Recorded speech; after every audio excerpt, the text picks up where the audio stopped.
Welcome back to the channel. We're back with our commander deck profile with Doc Ock, Evil Inventor. For 7 mana, you get an 8/8, where at the beginning of combat on your turn, target non-creature artifact becomes an 8/8 robot villain artifact creature in addition to its other types. That's not till the end of the turn, it looks like. So those things will stay being the 8/8 robot villains in order to make sure you have more and more tentacle arms in order to deal damage to your opponent with that. So we have plenty of good artifacts in the stack, which has some abilities that, maybe may not always come in handy, like Darksteel Relic just being an indestructible card. Now it's an 8/8 with indestructible, or just other cards with indestructible in order to make sure that we could have a lot of indestructible 8/8s, some other good abilities with those 8/8s. Some benefits off to make sure we get plenty of artifacts onto the battlefield, and also plenty of ways to get Doc Ock onto the battlefield a little bit quicker, just because he is 7 mana, and that is, what is it called? Toxrill levels of mana. So we want to make sure that we have ways to keep him on the battlefield, get him back onto the battlefield as many times as we want. But that's the general overview of the deck, and let's get into it card by card. We have a Chromis Memorial. Why should we stop at them having them be just 8/8s? Let's give them flying, first strike, vigilance, trample, haste, and protection from black and red. In order to make sure they can deal plenty of damage to our opponent with that trample haste. This way they can also attack the turn they come down if we cast them the same turn that we're making them into that 8/8. But also the nice thing with that is that, say if you had like your Soul Ring on the battlefield and you didn't tap it for mana this turn, make it to an 8/8, it could swing, because even if it was the same turn you cast Doc Ock. Arcane Segment for some additional mana. Bolts the Citadel. Let's get more and more artifacts off the top of our deck. Let's make this into an artifact. Let's sacrifice 10 non-land permanents. Each opponent loses 10 life. But it's really just making sure we get more and more stuff onto our battlefield. Cloud Key, in order to make sure our artifacts cost a little bit less to cast in order to make sure we get more onto the battlefield.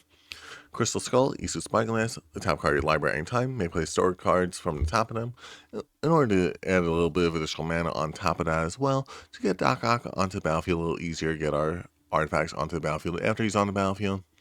Darksteel Axe, +2/+0, and it's just indestructible, that's it? But no, it's going to be an 8/8 with indestructible. Darksteel Forge, artifacts you control will also be indestructible. Those will be artifact creatures, so those will all be indestructible 8/8s now. Darksteel Ingot, 1 mana of any color, but also indestructible in order to make sure we can get another indestructible 8/8 on the battlefield. Darksteel Relic, 0 mana for an 8/8 indestructible creature. I'll take that deal.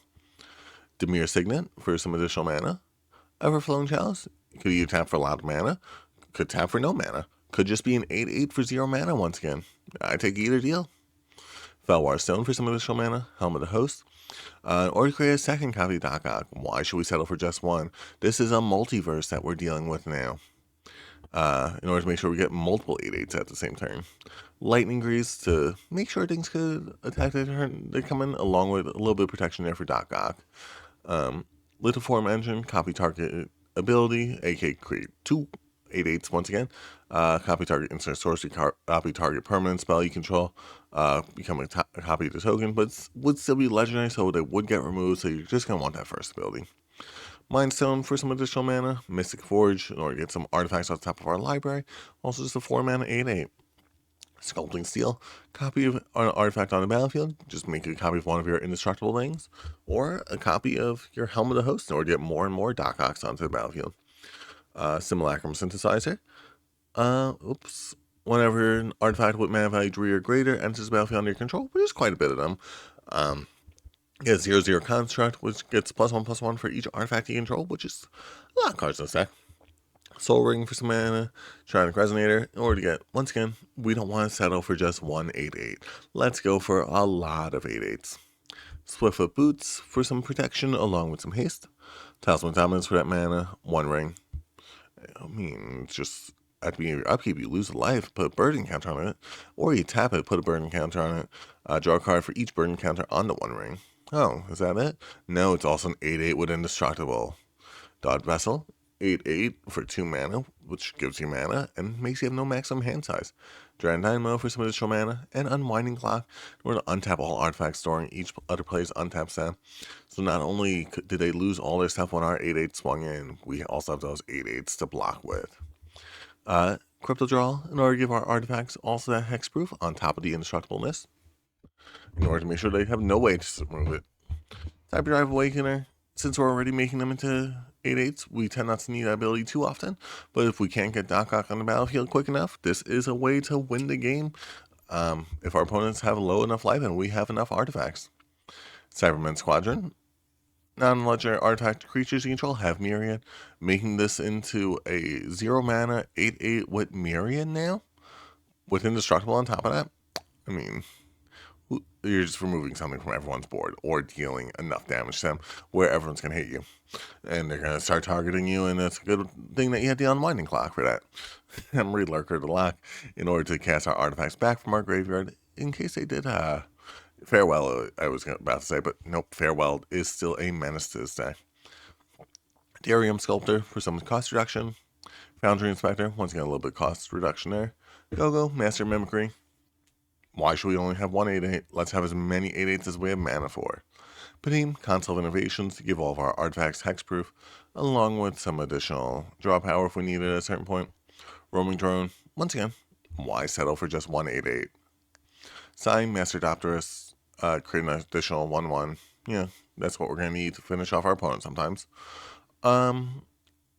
Scorpec Lord, Menace, other artifact creatures control get +1/+0 Menace, allowing them to swing in just a little bit easier since they don't have Trample most times. Solemn Simulacrum, I don't think we're going to have anything in here given Trample. Solemn Simulacrum for some additional mana, along with a little bit of draw power. Dot Monitor for that draw power.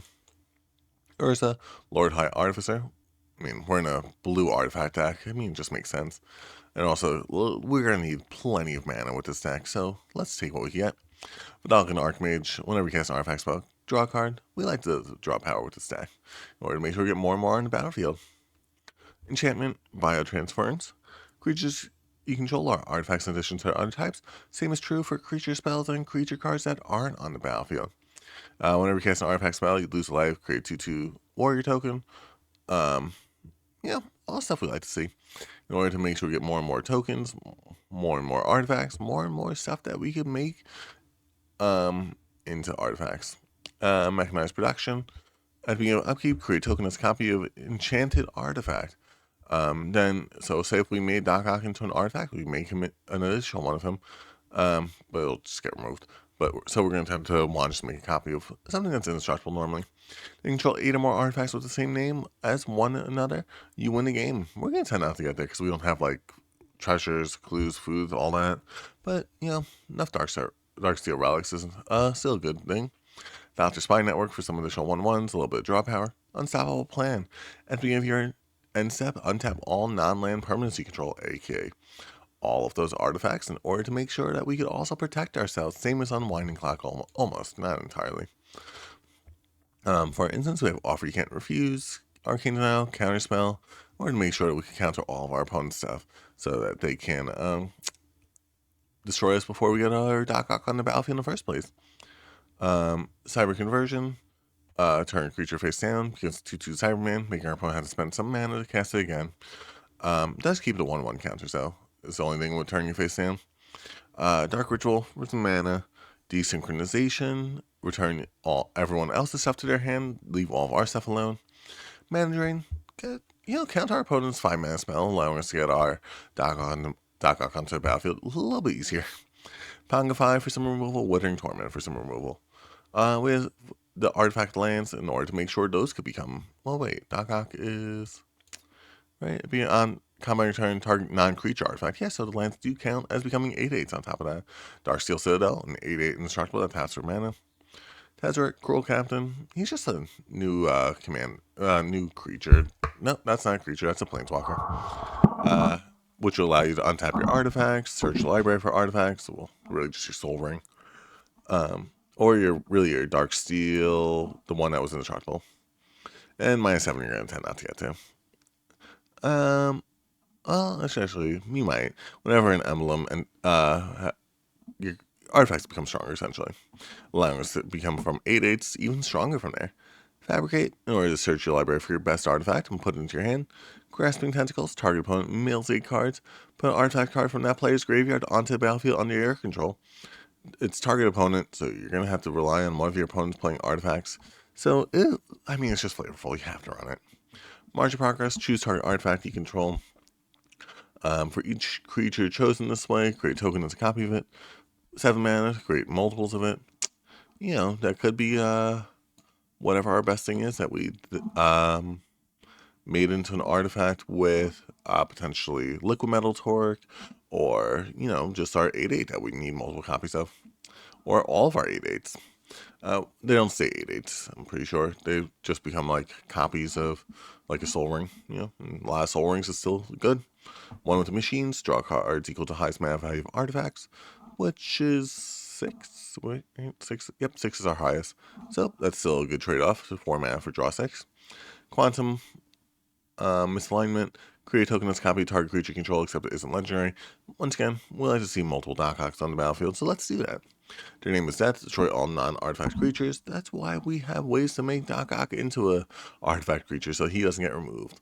And then Dot Cast for a little bit of draw power there. But that's the deck profile there. If you guys like the deck, make sure you like the video. If you want to see more like this, subscribe so you can see more of it like this. If there's any commander that you'd like to see covered in a future video, leave it down there in the comment section, and we'll do our best to get to it. But I hope you guys have a great rest of the day.